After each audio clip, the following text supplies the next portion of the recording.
Stanislas de me recevoir. C'est une belle découverte de vous retrouver en plus ici. Je suis passée il y a fort longtemps.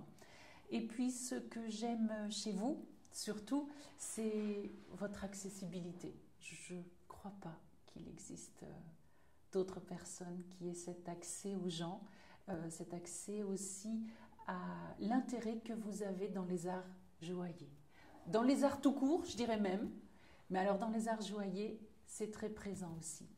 Donc aujourd'hui, on s'est fait une thématique, on en a parlé ensemble. J'aimerais que vous puissiez me parler de votre implication quand vous êtes arrivé chez la maison Van Cleef, ce que vous avez un peu découvert, comment vous avez monté un peu tous vos projets et comment vous êtes à l'origine de certaines instances et de certaines créations. Et je crois que le métier, ce métier, cet univers de la joaillerie m'a toujours fasciné parce qu'en fait c'est un métier qui lie le beau et l'amour et l'amitié. Puisque on offre un bijou parce qu'on aime quelqu'un, c'est d'amour ou d'amitié. Même on peut l'offrir soi-même, c'est un très bon départ de commencer à s'aimer soi-même. Mais je trouve ça magnifique et en plus, on offre quelque chose qui crée un waouh, qui crée une émotion. Parce que l'amour et l'amitié, c'est l'émotion. Et en plus, ce que je trouve extraordinaire, on veut créer l'émotion, donc on ouvre la boîte Van Cleef & Arpels ou Cartier ou d'autres, et on dit waouh, oh, ce choc émotionnel. Et c'est beau, et c'est le meilleur de la nature, puisqu'il y a des pierres qui viennent du très fond de l'origine de la Terre. Donc c'est extraordinaire. Il y a cette magnifique exposition actuellement au Muséum d'histoire naturelle sur Van Cleef & Arpels avec le meilleur de la nature et le meilleur de l'homme. Donc il y a le meilleur de la nature, ces pierres incroyables, travaillées, et puis en plus le meilleur du travail humain. C'est des hommes et des femmes qui sont attachés à créer, à magnifier ce que la nature nous a donné comme pierre. Et ça, cette combinaison du meilleur de la nature, du meilleur de l'homme et de la femme, c'est extraordinaire. Et en plus, ça dure. C'est-à-dire que ça se transmet de génération en génération. C'est même dans des musées. Donc ça a une valeur muséale, valeur artistique. Et c'est à l'image de notre amour et l'amitié, ça se répare. Jean-Louis Dumas avait cette très belle définition du luxe. On le disait, Monsieur Dumas, c'est quoi pour vous le luxe? Il disait, le luxe, c'est ce qui se répare. Et moi, ce que j'aime dans la joaillerie, ça se répare. Ça se répare comme nos amours se réparent, notre amitié se répare, comme nos corps se réparent.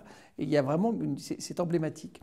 Mais ça demande beaucoup d'attention, parce que d'abord, il faut comprendre que chaque marque est unique. Chaque marque, c'est comme un artiste. Picasso n'est pas Rothko.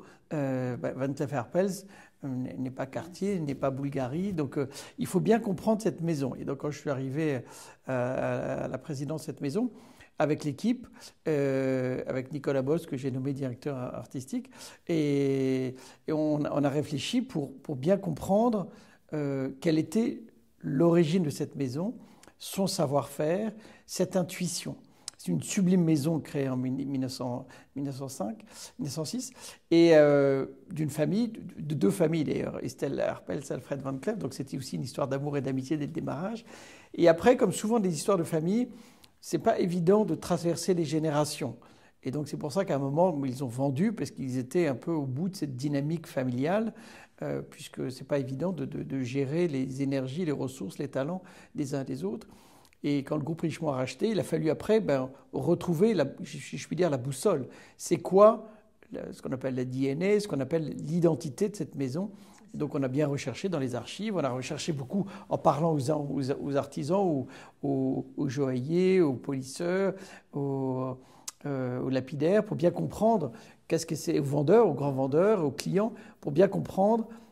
C'est une maison qui est singulièrement poétique. Il y a beaucoup de choses sur la poésie, qui est quelque chose d'inspiré, d'inspirant, de fragile, de précieux. Donc vraiment trouver la poésie. Trouver aussi ses inspirations sur, par exemple, les fleurs, les thématiques, sur la chance, Alhambra, qui veut dire, qui vous promet ce véritable amour, chance, santé et prospérité. Donc et donc à chaque fois se dire, c'est Van Cleef qui disait, pour avoir de la chance, il faut croire à la chance. Ben voilà, c'est ça. Ah bah, c'est mieux, c'est mieux. Et C'est ça ça. Ben donc c'est vraiment aussi, je trouve, c'est tellement vrai. C'est-à-dire que quelque part, les Américains disent self-fulfilling prophecy, c'est-à-dire ce que tu as dans la tête, ce que tu as dans le cœur, ce que tu as dans les tripes, ça arrive. Donc si tu crois à la chance, tu vas avoir la chance. Et si tu n'y crois pas, elle ne viendra pas. Non, Je elle va dirais passer qu'aujourd'hui, son chemin. je crois qu'aujourd'hui, on pourrait dire la même chose sur le rebond. Si tu veux que le rebond arrive, ben, aie-le dans la tête. Et le tempérament du rebond, l'énergie du rebond, la stratégie du rebond, l'équipe du rebond, la gouvernance du rebond, la créativité du rebond, l'agilité du rebond. Donc c'est ce que tu as dans la tête qui va devenir. Donc là, je trouve ça très fort. Et donc c'était un magnifique travail collectif de réveiller, si je puis dire, une belle endormie, intacte, mais qui n'avait, pour des raisons de difficulté d'investissement, parce que dans une famille, il faut tout de même rémunérer tout le monde, qui n'avait pas investi pour l'expansion du réseau retail international, pour les pierres, pour... Peut-être l'époque n'était pas dans ce sens-là, à ce moment-là. Un groupe permet Oui. ça, une Oui. famille, Oui. c'est pas évident. Et donc c'est une magnifique aventure de redonner les moyens aux équipes, et puis d'abord la vision, de préciser la vision, d'avoir des ambitions fortes, et puis de donner les moyens aux équipes de travailler en équipe. Ce que je trouve extraordinaire dans ce métier, il n'y a pas de métier qui vous donne plus conscience que tout est une question d'équipe. Parce qu'il faut des dessinateurs d'exception, ensuite il faut des pierreux, des joailliers, des sertisseurs, des lapidaires, des polisseurs, des grands vendeurs. Et c'est comme un orchestre. Il n'y en a pas un qui peut dire tout est moi. Non, c'est du collectif. Et le collectif, c'est ce qui est le plus beau au monde, je trouve, parce que c'est dire nous sommes tous des créations, d'abord très souvent d'un couple, de personnes qui créent un enfant. Et après, c'est du collectif. Une famille, c'est du collectif. Une entreprise, c'est du collectif. Voilà, donc je trouve c'est magnifique comme... et puis quand j'allais toutes les semaines et plusieurs fois par semaine dans l'atelier, serrer les mains, ce qu'on appelle les mains d'or, c'est des joailliers, des joaillières, et les polisseuses et les sertisseurs, c'est dire, voilà, c'est une œuvre collective. Et certaines fois, ce côté collectif dans la haute joaillerie ou dans la joaillerie n'est pas tellement reconnu. Or, vous en avez fait, vous avez fait des films, vous avez parlé d'eux, vous les avez engagés. C'est assez rare parce que toutes les maisons n'ont pas cette démarche. Parce que ce qui m'a toujours fasciné, j'adore les clients et de faire les événements de haute joaillerie où on invitait les clients et de leur expliquer. Parce que j'adore la magie. Je suis magicien à mes heures perdues et je trouve que c'est toujours intéressant de comprendre comment ça se passe. Et là, quand on faisait des visites d'ateliers, j'ai trouvé très émouvant de voir les clientes ou les clients qui sortaient en disant « Mais c'est incroyable !» Il y avait de la séduction. Mais en disant « Mais ça devrait valoir 10 fois plus cher. C'est incroyablement... » Et donc de dire qu'est-ce qui se passe derrière. De dire, voilà le making of, expliquez-vous, on va vous expliquer ce que c'est, parce que vous allez goûter beaucoup plus, vous allez apprécier, vous allez comprendre et vous allez apprécier la virtuosité, les talents incroyables, ce savoir-faire commun. Et donc il y a à la fois le savoir-faire et il faut le faire savoir. C'est à la fois le savoir-faire et le faire savoir, c'est-à-dire expliquer, et on apprécie beaucoup plus. On apprécie beaucoup plus un bijou qu'on peut offrir, qu'on peut s'acheter. On peut dire, je vais t'expliquer ce qui se passe derrière, le certi mystérieux, le certi clos, les zips. Mais tout ça, c'est un parti pris que vous prenez dans cette maison-là. Quand vous la découvrez, vous découvrez son histoire, vous comprenez tout de suite que la joaillerie, peut-être pour se distinguer d'autres maisons, doit parler de ses joailliers, doit le faire savoir et doit séduire les potentielles clientes. Oui, c'est parce que quand on vit cette émotion, quand je vis cette émotion dans l'atelier, je me dis ça se partage. Il y a plusieurs émotions. L'émotion de la création accomplie, mais aussi de voir le dessinateur qui est en train ou la dessinatrice qui est en train de dessiner, le sertisseur, tout ça, c'est merveilleux à voir. Donc on dit, partager ça, c'est partager des trésors. Donc il n'y a pas que la création finie qui est un trésor. C'est un trésor, certes, Mais le making-of fait partie du trésor. C'est une émotion, c'est de l'expérientiel. Il faut pouvoir le partager et c'est un bonheur. Je pense que sur des pièces comme ça, de même en haute couture, de même en haute joaillerie, le fait de laisser percevoir la fabrication, comment certaines personnes interviennent, cela fait partie de se faire séduire par ce bijou, par cette pièce. Et puis c'est aussi rendre grâce, rendre honneur aux mains d'or, aux femmes et aux hommes qui travaillent pour leur dire mais bravo, vous avez, le mot est fort, main d'or, on les appelle des mains d'or. C'est-à-dire que vous avez un esprit, un cœur, des tripes, mais aussi des mains en or et vous faites quelque chose qui va rester dans l'histoire. On a commencé à organiser des expositions dans les plus grands musées du monde, hein, au musée des arts décoratifs, à New York, à Moscou, à Pékin, dans les plus grandes villes du monde entier. C'est partager ce savoir-faire français et de lui dire, on le fait partager dans des musées où vous avez des Picasso, vous avez des Van Gogh, où vous avez parce que c'est du niveau muséal, c'est artistique muséal. Et la différence, c'est que Picasso travaille seul sur son tableau, et là, c'est une œuvre collective et intergénérationnelle, parce que ce que j'adorais aussi, c'est de voir les mains d'or qui, quelque part dans l'atelier, voulaient dépasser, je veux dire, leur père ou leur grand-père. Bon, il y a beaucoup de familles qui travaillent, souvent, mais pas toujours. Et en tout cas, il y a toujours cette idée de dire, il faut que je fasse mieux. C'est un peu, on voit ça chez les alpinistes qui disent, il faut que je trouve une nouvelle voie.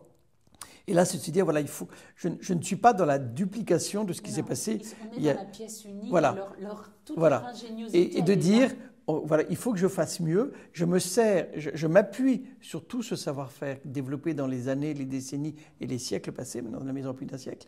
Mais je m'appuie pour aller plus loin, pour franchir des nouvelles étapes, des nouvelles frontières, des nouveaux défis et faire une création qui va être encore plus surprenante, plus éblouissante, plus brillante. Et c'est ça qui est...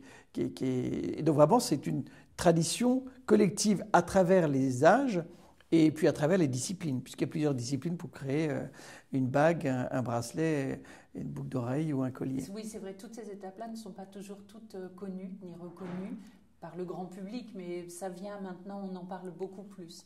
Ben non, et ce que vous faites, Anne, est très salutaire, d'expliquer, de dire, ben voilà, je vous explique comment ça se fait, pourquoi ça se fait, et on le goûte 10 fois plus. C'est ça qui est intéressant. Et en plus, ça inspire des femmes et des hommes pour dire « Ah, mais c'est ma carrière que je veux avoir, c'est le métier que je veux avoir. » Parce qu'en plus, c'est des métiers où vous apprenez toujours. Quand vous voyez un joaillier qui a 1 an de métier, 10 ans de métier, 20 ans de métier, 40 ans de métier, bah, il dit « Mais j'apprends toujours, je m'améliore. » Et en plus, ce que je trouve très... On est dans une période que je trouvais fascinante. On a même les outils autour de nous qui n'arrêtent pas de s'améliorer. Vous avez votre téléphone qui se dit « Nouvelle version ce soir ». Vous avez une Tesla qui vous dit « Je m'améliore ». Donc vous avez des outils de vous qui s'améliorent. La question, Anne, c'est qu'est-ce qu'on fait, nous, personnellement, pour s'améliorer dans notre vie personnelle, dans notre vie professionnelle, on pourrait aussi dans notre vie amoureuse, amicale. Qu'est-ce qu'on fait pour nous améliorer? J'ai vécu 6 ans aux États-Unis, j'aime beaucoup toujours cette période, le 1er janvier, où ils disent « New Year, New You ». C'est-à-dire dire que vous devez être la version 2020 ou 2021, 2022, c'est pas la même. Hein. En quoi vous êtes amélioré, en quoi vous avez appris de vos expériences, de vos réussites, de vos échecs, pour vous améliorer et pour devenir une meilleure version de vous-même. Les joailliers font ça. Je trouve que l'âge d'or de la joaillerie, de la haute joaillerie, l'âge d'or de la joaillerie, c'est maintenant.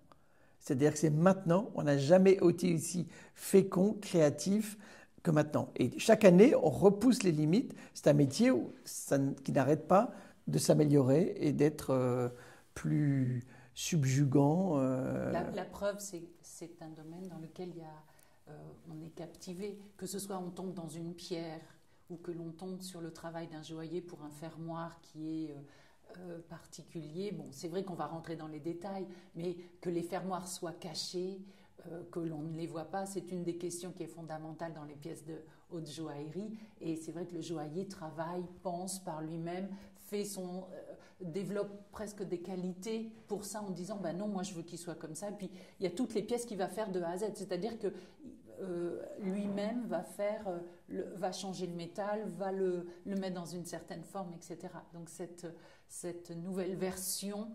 Et c'est très challengeant sur la haute joaillerie. Parce que, évidemment, sur les pièces à répétition, on se pose moins la question, mais on gagne aussi. Mais sur la haute joaillerie, tout est à faire, tout est en devenir, tout est à...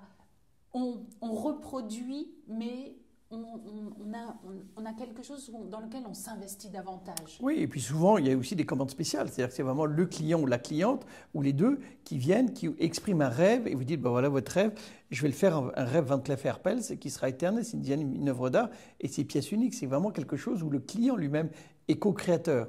Il exprime quelque chose, et c'est un dialogue entre lui, le dessinateur, le pierreux, le joaillier, le sertisseur, le polisseur, qui a ce dialogue qui va faire une œuvre unique. Et comme, ce qui est extraordinaire, vous êtes unique, Anne, tous les auditeurs sont uniques, on est tous uniques, c'est extraordinaire. Hein. 7,6 milliards aujourd'hui, vous êtes uniques. Nous sommes tous uniques. Et on est 100 milliards à avoir habité cette terre depuis le début de l'humanité. Mais unique. Et là, c'est intéressant d'avoir l'expression d'un amour ou d'une amitié unique en disant, ben voilà, je crée quelque chose qui est unique. C'est one of a kind. Quand vous êtes... et ce qui est chouette, enfin je continue sur votre idée, c'est dans la haute joaillerie, la pièce unique, on n'est pas dans la reproduction. C'est absolument... même pour une femme, qu'est-ce que ça doit être extraordinaire de porter ce genre de pièce. Je ne m'imagine pas. Je vois les pièces, j'ai vu le travail, mais je ne m'imagine pas une femme portant une pièce unique. Ça doit être quelque chose d'assez... Bah oui, j'imagine qu'en plus, elle arrive quelque part, elle est sûre d'être unique au monde. Elle peut dire, j'espère quelqu'un d'elle-même. Non, il n'y en a qu'un. Donc voilà, elle arrive, je dis, voilà. C'est une façon d'exprimer le fait qu'elle est unique, et son amour est unique, elle est unique, et voilà, et cette pièce, personne n'a la même. C'est ça, je trouve ça très joli. Dans les instances dans lesquelles vous êtes, est-ce que vous avez dans l'idée de mettre... Vous savez tout le patrimoine, vous savez toute l'histoire de la maison, vous êtes un des seuls et un des rares, quand vous en parlez, à bien connaître toutes les maisons. Dans votre discours, on l'entend dans vos vidéos, dans vos interviews, vous avez une connaissance particulière de toutes les maisons dans lesquelles vous êtes. Et est-ce que vous vous dites, c'est un choix que vous avez de votre côté, ou c'est collégial, est-ce que vous dites, on lance une collection comme ça, on la développe plus, on prend quelques thèmes, comment est-ce que vous arrivez à privilégier un style ?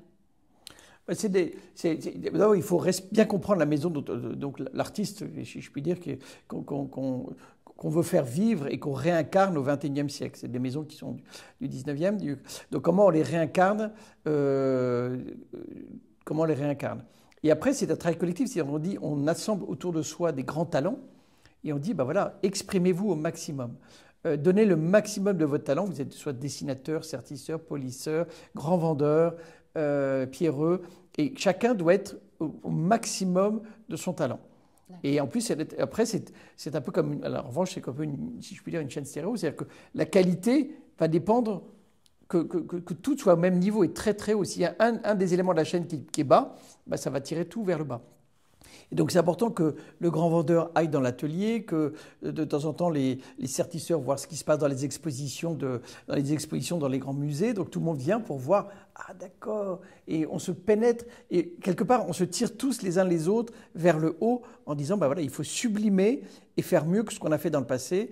Et on va le faire collectivement parce que chacun va se donner les idées les uns aux autres. Et ce que j'ai adoré aussi, c'est, in fine, vis-à-vis du client, il faut lui donner une émotion incroyable.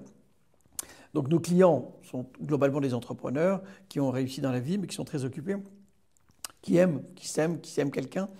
Et la difficulté, c'est de les avoir l'un avec l'autre, très souvent. Un homme et une femme ensemble. Et comme ils sont très occupés, et ils habitent à travers le monde. Et donc on a commencé à créer des événements de haute joaillerie.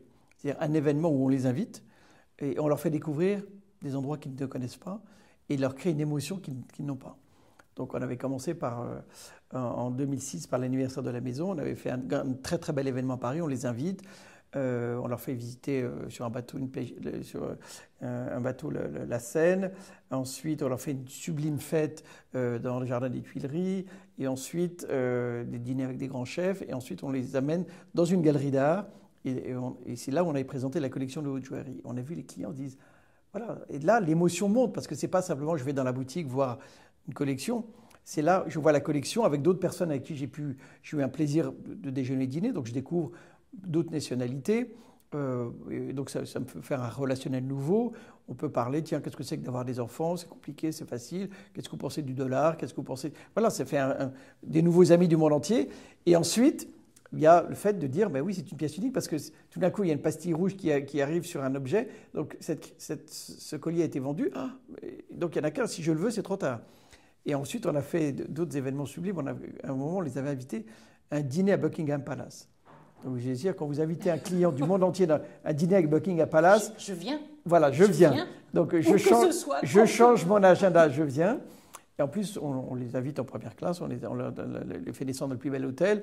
On les invite, après, il y a une Rolls-Royce privée qui va les chercher pour les accompagner à Buckingham Palace. Et là, ce qui est extraordinaire, c'est que ce qui change, c'est qu'ils disent « Excusez-moi, mais à Buckingham Palace, comment je m'appelle le prince Charles ?» Je lui dis « Comment et comment je m'habille? Et est-ce que je peux prendre des photos ?» Donc, on devient conseiller. Et puis... Quand on leur explique qu'à Buckingham Palace, il faut un passeport, ils disent, mais non, moi, je suis invité, je ne montre jamais mon passeport. Oui, mais c'est une demeure d'un chef d'État, donc il faut... Et même, il y aura quelqu'un qui va vérifier qu'il n'y a pas une bombe sous votre voiture.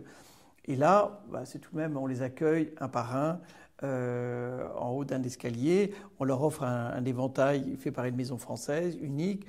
Bon, ils sont dans la grande salle avec le prince Charles et Camilla. Le thème, c'était bal de légende, donc... c'était emblématique des grands bals qui ont eu lieu dans le monde. Truman Capote à New York, Bestegui, les plus grands. À Venise aussi. Venise, tout à fait. Voilà. Des balles extraordinaires. Les Rothschild à Paris.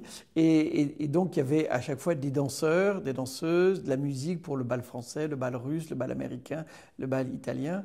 Et grand dîner d'une seule table dans la table dans le salon royal avec vaisselle en or, les rubins sur le mur. Bon, et quel discours du prince Charles, c'est extraordinaire. Et tout ça pour une œuvre de charité du prince Charles qu'on aidait.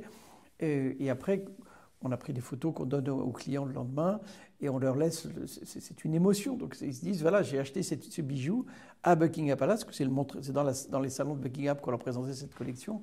Bon, c'est unique. Donc ça, c'est l'idée de dire, on crée l'émotion du début jusqu'à la fin. Mais alors, monsieur, en règle générale, je connais d'autres maisons, mais il n'y a que Van Cleef qui a réussi à enclencher ça, à créer ce lien comme ça, ce petit chemin, ce lien entre les clients, leur création, et le côté, oui, c'est pour vendre forcément. Il y a cette triangulation que vous avez réussi parfaitement en passant par les arts, en passant par la poésie, en passant par les codes de la maison. Oui, c'est parce que je pense qu'il y a cette idée aussi de faire partager. Vous savez qu'on a créé l'école des joailliers, qui est la rue Daniel Kanazawa, qui a comme mission d'expliquer aux amateurs de la joaillerie comment on dessine, comment on crée, et donc il y avait des cours qui ont un énorme succès. Maintenant, il y a des expositions. Il y a une école qui est maintenant, il y a une autre nouvelle école qui a été créée à Hong Kong, et il y en a une qui bouge, c'est-à-dire c'est une école qui est itinérante, donc elle est allée à New York, elle est allée à Dubaï, donc elle va à travers le monde pour expliquer, pour passer cette passion, si je puis dire. Et donc en plus, non seulement il y a le savoir-faire qui est expliqué, mais il y a aussi des expositions gratuite d'ailleurs, c'est ouvert au public pour expliquer, actuellement c'est Jean Vendôme, donc pour mettre en valeur des savoir-faire. Donc c'est toujours cette histoire, et c'est cette idée de savoir-faire, faire savoir, ce lien entre les deux. Et puis moi ce que j'aime beaucoup, c'est ce qu'on a fait les expositions qu'on a créées à travers le monde, et puis la collection où on rachète des pièces aux clients, on les authentifie, on les rénove, on les revend. Et les clients étaient vraiment en disant, mais vous me rachetez des pièces de ma grand-mère, de mon arrière-grand-mère, des pièces que je ne mets plus? Oui. Mais vous êtes exceptionnel, personne ne le fait. Non, ben on le fait parce qu'on pense que c'est des pièces historiques. C'est intéressant de les authentifier, c'est intéressant de les rénover et c'est intéressant de les revendre parce qu'il y a peut-être des personnes qui sont intéressées par un style 1930, 1950, 1960. Vous êtes peut-être une femme et une mère qui a deux filles, vous avez un collier, ça vous intéresse peut-être d'avoir 2 bracelets plutôt qu'un seul collier. Voilà, je trouve ça fascinant de dire il y a quelque chose qui est éternel. Si on expose dans un musée, on a fait des donations au musée des arts décoratifs. Voilà, c'est vraiment on est dans l'art. On est dans l'art, voilà, c'est ça. On est dans l'art. Cette maison, elle a été construite dans cet esprit-là. Vous l'avez maintenue, vous l'avez élevée toujours dans cet esprit-là. Et racheter aussi ces pièces, d'exception, c'est aussi dire, elles n'ont pas juste été faites et vendues. On continue à les assumer, on continue à dire, on va en prendre soin, mais tellement soin que si vous voulez, préférez nous les vendre et qu'on les restaure parce qu'on sait mieux le faire. C'est nous qui les avons créés. Et quelque part, c'est prophétique parce que maintenant, on vient de traverser cette crise sanitaire qui nous rappelle qu'on ne peut plus consommer 1,7 fois les ressources de la planète par an, il ne faut plus dans l'économie circulaire, et qu'une maison responsable dise « je peux racheter une création il y a 30 ans, 40 ans, 50 ans, 80 ans », ça veut dire forcément je l'ai construit avec cette idée que je pourrais la racheter, la restaurer, la revendre. Donc c'est pas... il y a un très bon livre d'Anna Thomas, Fashionopolis, qui explique que la fashion, la fashion, elle court en avant. C'est pas un modèle très vertueux, mais elle peut changer. Et là, en revanche, sur la joaillerie, on peut dire, oui, c'est un modèle vertueux où on est capable, c'est des pierres qui sont éternelles, elles peuvent être réutilisées, l'or peut être réutilisé, et même le bijou peut être restauré. Et en plus, c'est tellement beau parce que ça veut dire que votre amour et votre amitié, il a encore du sens. Un siècle après, ça a encore du sens, ça existe encore, il laisse une trace. Ça explique aussi, en ce moment, je trouve, dans l'ère du temps, comme vous dites, il y a des maisons qui se créent et qui vont acheter des bijoux anciens, qui les restaurent, qui les remontent différemment. Je trouve que c'est une petite parenthèse, bien évidemment, par rapport à ce que font les grandes maisons, mais je trouve qu'il y a quelque chose, et ça c'est assez nouveau, ça n'existait pas avant. Vous pouviez acheter un bijou, juste il était peut-être réparé ou restauré ou nettoyé, mais basta, il n'y avait pas plus de choses qui étaient faites. Tandis que là maintenant, j'ai rencontré d'autres maisons qui les changent, qui les transforment. Ça aussi, ça fait partie. Oui, et c'est une des beautés de ce métier des joailliers. Et je trouve qu'en plus, cette maison est à mon avis quelque chose de magique, c'est parce je vous l'ai dit, elle est née d'une histoire d'amour. Donc ça doit rester quelque part, ça irrigue cette maison de dire c'est d'amour, l'amitié. Et en plus, dans son nom, j'ai toujours trouvé ça extraordinaire, Van Cleef & Arpels, l'initiale c'est VCA, et j'ai expliqué que ça veut dire Very Creative Artist. Donc je le disais un peu comme une mantra en disant à tout le monde, voilà, nous sommes tous des Very Creative Artists. Donc certainement, 1, artiste, 2, creative, et pas simplement creative, very creative. Donc voilà, dans tout ce qu'on doit faire, on doit être des dignes héritiers et dire, voilà, very creative aujourd'hui au XXIe siècle, en 2000, 2005, 2010, 2020, 2030, 2040, 2050, qu'est-ce que ça veut dire? Alors, votre particularité, monsieur, c'est d'avoir pu lire tout cet ADN-là et de l'avoir retransmis pour le XXe siècle, pour notre histoire actuelle. Oui. Et de le projeter comme ça, comme une base. C'est-à-dire que bien sûr, il y avait une ADN, mais alors elle était de l'époque. Je ne dirais pas que c'était confus, mais la création était juste là. Tandis que vous l'avez classifié en une ADN. Et maintenant, quand on voit le Paris, j'ai vu une collection chez VCA, c'était Paris, les Jardins de Paris. Oui, les Jardins de Paris. Voilà, les Jardins de Paris. Il y a cette poésie qui lie tout ce monde-là, qui lie dans les croquis, dans la fabrication, et après quand on voit les réalisations, il y a toujours, dans vos montres par exemple, les montres de chez VCA. Les montres poétiques. Les montres poétiques. Complication poétique, le nom lui-même. Mais ça c'est incroyable, parce qu'une montre, bon, on n'a plus vraiment besoin d'une montre, parce qu'on en a 1000 objets qui donnent l'heure, mais avoir une montre poétique. Et c'est ça qui est extraordinaire, parce que Anne, on a effectivement plus besoin d'une montre. On a maintenant son téléphone portable, son ordinateur, dans sa voiture, même son four, son micro-ondes, tout à fait, on a tout, tout à fait. Mais en revanche, pour dire, attention, attention, tu n'es pas éternel. Tu as globalement 100 ans à vivre, mais tu n'es pas éternel. Donc chaque minute est précieuse. Et d'avoir une montre précieuse, ça permet de dire, attention, ce moment est précieux, cette journée est précieuse, ce week-end est précieux, ce dîner est précieux, cette nuit est précieuse, tout est précieux. Et donc ça vous rappelle, oh là là, oui. C'est une autre vision du temps. Oui, mais ça le rend plus précieux et ça nous permet de plus le goûter, de l'apprécier et de rendre grâce en disant, je vis un moment particulier. D'abord, je vis, on n'est pas éternel, donc à un moment, ça s'arrête. Donc je vis, je rends grâce pour être vivant. Et en plus, ce moment existe et je vais le savourer. Et je ne vais pas l'engloutir, je vais le savourer, je vais le goûter, je vais le louer, je vais rendre grâce pour ce moment. Et en plus, pour la personne qui m'a offert cette montre, ou cette personne qui m'a offert ce bijou. Et voilà, donc je trouve ça... Il y a une connotation très émotionnelle, très sentiment, presque du sentiment, mais du sentiment unique que l'on est, mais du sentiment unique que l'on vit. Voilà, c'est ça. Nous sommes des êtres uniques qui vivons un moment unique et pour cela, ça vaut le coup de le célébrer, de rendre grâce, de le louer et de se dire mais c'est extraordinaire et en plus avoir une œuvre d'art qui vous dit qui est limitée, qui est précieuse et en plus qui est poétique, donc ça vous permet de vous élever, quoi, de vous dire voilà. Ça vous tire vers le haut. Et ce que j'aime bien dans le mot, ce que j'aime bien ce haute joaillerie, haute, ça vous tire vers le haut. Donc tout ça c'est quelque chose qui vous tire vers le haut. Donc c'est toujours intéressant d'avoir cette verticalité qui nous sort un peu notre glaive et notre terre, qui nous tire vers le haut. Et donc après, et c'est sans cesse renouvelé. C'est la particularité de cette maison. Parce que quand là on court après, en ce moment on voit beaucoup d'autres maisons qui font de la haute joaillerie. Alors, il y a un peu une bataille et une bataille sur les plus grosses pierres, le carat, etc. Ce que je trouve assez intéressant, c'est qu'en fin de compte, c'est presque un combat qui est perdu d'avance. Il n'y a pas d'intérêt à ce que ce soit le plus beau saphir avec le plus beau poids. Ce qui a de l'intérêt, c'est de lui donner quelque chose de différent. Et ce différent-là, chez Van Cleef, vous l'avez carrément intégré. Vous l'avez carrément... Maintenant, vous savez que vous n'avez pas besoin de faire le plus, mais vous faites dans l'émotionnel. C'est ce qui vous fait le plus vibrer. Ça fait énormément vibrer parce qu'il y a une très grande cohérence.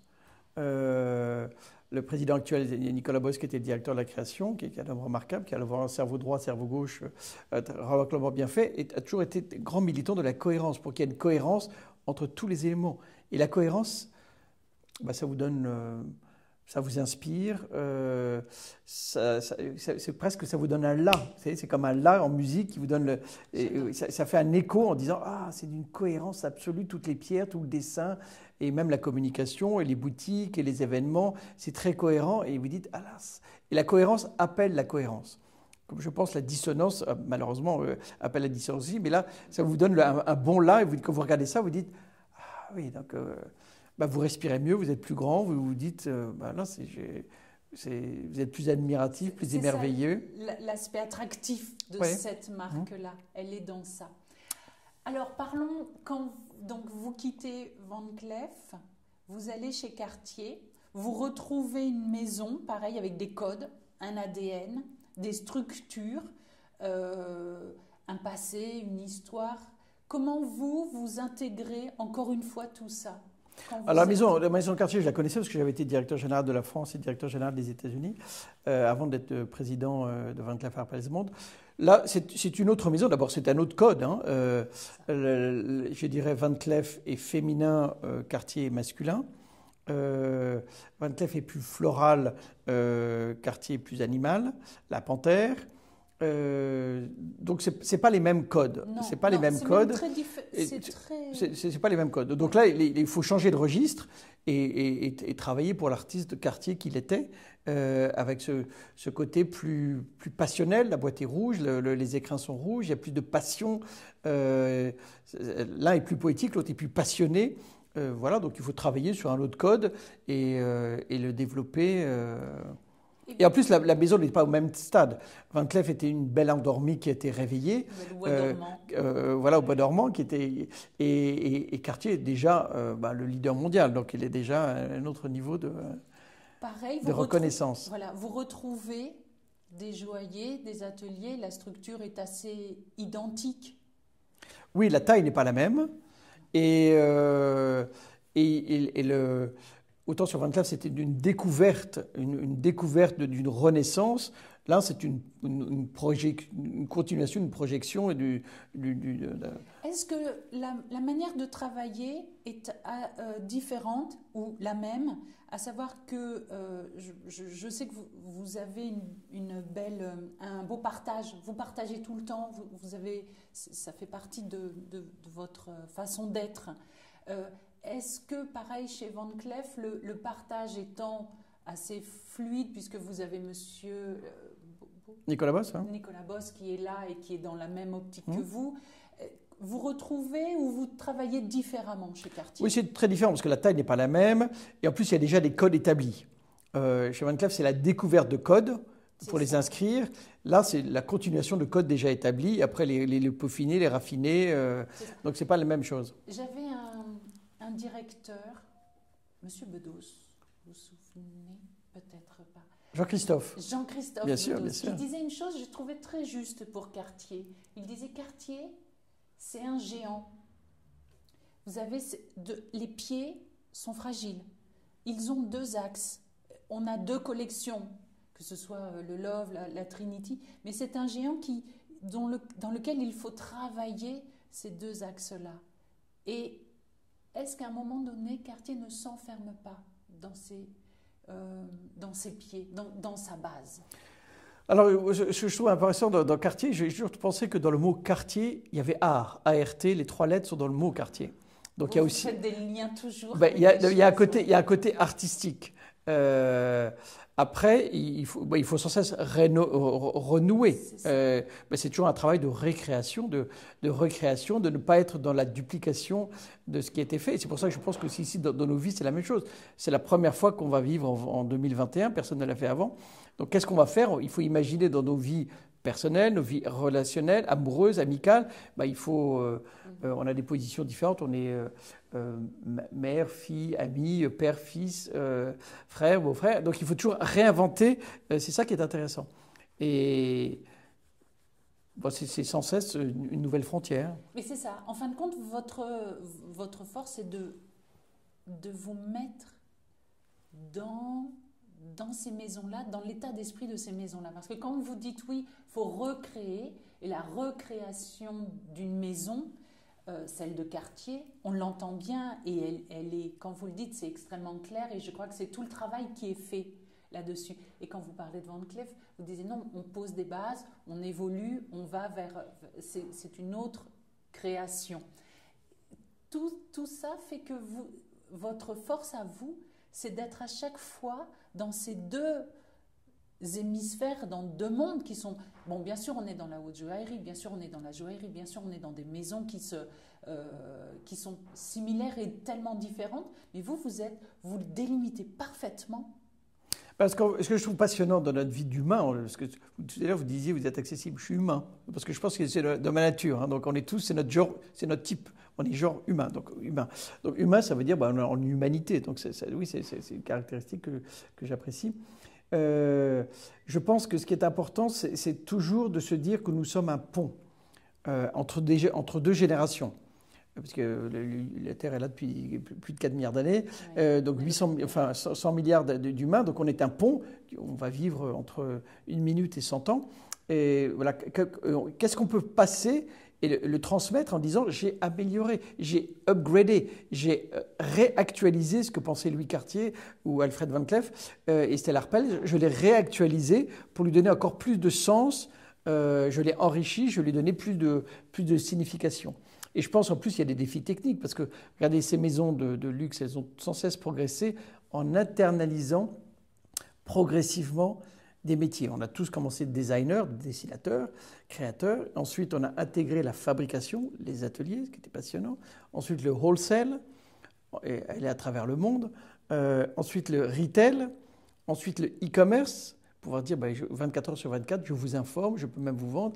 Et maintenant, on a le nouveau défi du re-commerce, c'est-à-dire ce qu'on disait tout à l'heure, c'est-à-dire ce que j'ai créé, je peux, ce que j'ai créé il y a 5 ans, 10 ans, 20 ans, 100, 50 ans, je peux le racheter, le revendre, et vous pouvez, vous, acheteurs, acheter non seulement du Van Cleef Arpels ou du Cartier 2020, mais aussi 2005, 1995, 1985, 1975, 1965, 1955, 1945, et voilà, on remonte jusqu'à la nuit des temps. C'est ça qui est intéressant, et ça c'est un nouveau défi, parce que ce métier, ce qu'on appelle le vintage, le pre-owned, le second-hand, moi ce que j'appelle pre-loved, c'est comme la Terre. On habite la Terre aujourd'hui, elle était pre-loved. Il y a des gens avant nous. Bon, toute cette joaillerie, elle a été pre-loved. Et là, il y a maintenant tout un... Et ces métiers, il y a des gens qui s'en occupent. C'est Christie's, Sotheby's, Vinted, Vestiaire Collectif, eBay et tous les autres. Et maintenant est venu le temps où les marques peuvent réintégrer ce métier chez eux. En disant, ben voilà, dans l'idée de l'économie circulaire, nous sommes en charge aussi de revendre, de restaurer et de revendre des créations anciennes pour que les gens qui ont ça dans leurs armoires... Vous connaissez Marie Kondo ? Oui. L'art de ranger, sublime japonaise, l'art de ranger qui dit... Je l'ai acheté, je ne l'ai pas lu. Il faut le lire parce que globalement c'est une belle route vers le bonheur. Elle dit, si tu veux être heureuse, Anne, vide ton armoire, vide ton placard, vide ton grenier, vide ta cave, vide ton coffre. Et donc là c'est de dire, tout ce que vous avez dans vos coffres, revendez-le pour acheter du neuf. Il y a des gens qui sont ravis d'acheter des créations d'il y a 1 an, 5 ans, 10 ans, 20 ans, 50 ans. Et en plus, pour eux, ils pourront dire j'achète de la joaillerie empreinte carbone zéro. Parce qu'elle a déjà été créée. Et donc, c'est très intéressant. Alors, je sais que les maisons achètent sur des pièces d'exception. Pas encore sur le reste, je le vois moins. Mais de toute façon, c'est vrai que c'était peut-être l'endroit où elle n'était pas encore. Oui, mais là, il y a des nouvelles plateformes. Il y a des plateformes qui peuvent des plateformes digitales qui peuvent vous mettre en commun, en relation, si vous achetez un bracelet Love ou un Alhambra. Et après, vous vous mettez d'accord, vous allez à la boutique, elle l'authentifie, elle certifie, et puis le vendeur est payé en crédit d'achat sur la marque. Donc ça existe, c'est possible. D'accord. C'est un nouveau défi dans cette idée, et en plus, ça vous permet d'être proche du client ad vitam aeternam, parce qu'on a ses coordonnées, on sait tout. C'est ça. C'est-à-dire que ce sont des maisons qui ont vécu l'aube de la joaillerie, qui ont été à l'aube de la création et qui maintenant doivent penser le futur et aller vers ça. Et en plus, à mon avis, qui peuvent être exemplaires. On disait tout à l'heure, Jean-Louis Dumas disait, c'est quoi la définition du luxe ? Le luxe, c'est ce qui se répare. Donc si le luxe il se répare, eh bien, dans l'économie circulaire, le luxe sera pionnier. Et les maisons de joaillerie ou d'horlogerie, puis après la mode va suivre, diront oui, nous sommes responsables d'avoir un monde qui n'utilise pas 1,7 fois les ressources de la planète. On va vous montrer que c'est possible d'avoir un business model qui est rentable, où on permet aux gens qui ont des créations anciennes de les revendre et de racheter des créations nouvelles. Et donc tout le monde, c'est un win-win. Le vendeur est content parce qu'il se dit, voilà, j'ai vidé mon armoire, j'ai vidé mon placard et j'ai accès à des créations de 2021, 2022, 2025. L'acheteur est content parce qu'il dit, moi, ça me permet d'acheter moins cher que du neuf. Mais en plus, c'est du vrai, c'est pas du faux, c'est du vrai, il est authentifié. Voilà. C'est une sécurité. La maison est contente parce qu'elle enrichit sa CRM, elle connaît ses clients par cœur, elle fait travailler les mains d'œuvre pour réparer. Donc les artisans sont contents, tout le monde est content. On récupère un savoir-faire. Ouais, on récupère un savoir-faire parce que dans les ateliers, les joailliers étaient ravis qu'on leur ramenait des pièces des années 50, 60, 70, 80. Mais c'était extraordinaire, c'était un challenge. Donc le client vendeur est content, le client acheteur est content, la maison est contente et la planète est contente. Let's make our planet great again. La planète est contente parce qu'on dit, voilà, enfin un modèle vertueux. Tout le monde y gagne. Donc c'est extraordinaire. Vous avez relayé un article sur LinkedIn il y a quelques temps, oui. Ça, les 3W. Oui. Il était très judicieux.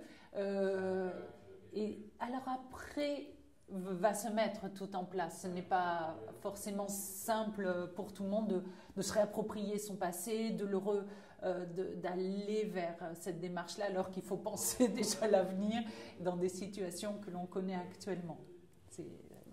C'est pas sûrement très facile. Là on est à 45 minutes, on a parlé de plein de choses. Je voudrais que vous me parliez de ce qui a fait que quelle a été une de vos surprises en arrivant dans ces maisons de joaillerie?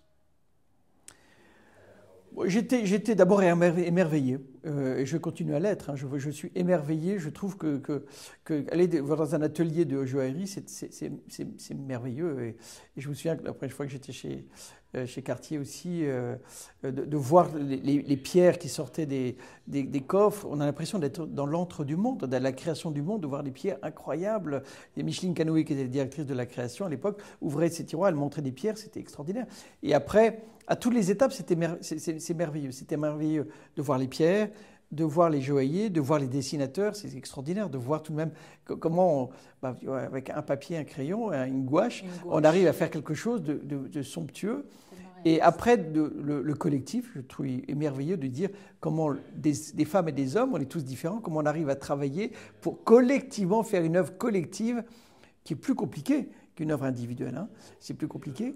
Comment on arrive à gérer les égos, et puis après aussi la merveille de la vente, quand on voit l'homme ou la femme, ou l'homme et la femme qui achètent, c'est très très émouvant. Oui. Et puis après on fait effectivement, je vous ai parlé des dîners qu'on faisait dans les endroits les plus prestigieux, avec des fesses prestigieux, des chefs prestigieux. Je me souviens, on avait fait un dîner de haute joaillerie en haut de la Tour Eiffel au restaurant Jules Verne avec Alain Ducasse, et à la fin, une cliente américaine de 23 ans qui lève sa coupe de champagne et qui dit « Je voudrais lever ma coupe de champagne pour Van Cleef & Arpels, je suis la 3e génération de clients. » Voilà, de génération en génération, et c'est émouvant, c'est émouvant. Et après, quand les clients nous montrent des collections, ils disent « Voilà une collection que j'ai faite depuis 5 ans, 10 ans, 15 ans, des collections de joaillerie. » C'est beau, quand chez eux, ils ont une collection de joaillerie comme ils ont une collection de tableaux ou de sculptures. Pour eux, c'est des œuvres d'art. J'avais rencontré une cliente qui avait une pièce et elle mettait ses bébés, ses merveilles sur des bustes et dans cette pièce.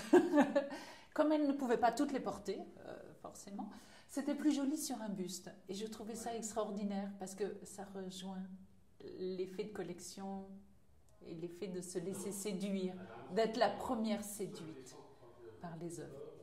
Oui, et puis c'est l'idée de partager, parce que alors vous pouvez partager en le portant. Quand vous portez à un dîner ou un événement, vous le portez, ça vous magnifie vous, mais vous magnifiez la pièce, c'est un écho. Et les gens regardent ça, ils disent je trouve que ça inspire, ça tire vers le haut, ce que je disais tout à l'heure. Puis après, vous pouvez les présenter dans des expositions, dans des musées, mais à chaque fois, c'est tout magnifique de ne pas laisser ça dans un coffre, mais de partager, de montrer, de célébrer, quoi, de célébrer. Célébrons la vie, célébrons la vie, l'amour, l'amitié, le talent, la création, le travail collectif. C'est une célébration, c'est une ode, c'est magnifique. J'adore quand vous partez dans ces phrases-là, parce qu'en plus elles vous vont bien et on sent que vous les dites en pleine à 100%. C'est tout à fait vous. Alors on va s'arrêter là, parce que moi je ne saurais pas quoi demander de plus. Merci beaucoup. Merci Anne de faire partager ce très beau métier, ces talents derrière toutes ces œuvres. Et c'est bien de décrypter, de mettre de la lumière et de mettre un projecteur, une torche, une lumière sur ce beau métier, très très beau métier, très inspirant et très inspiré. Merci beaucoup de votre gentillesse.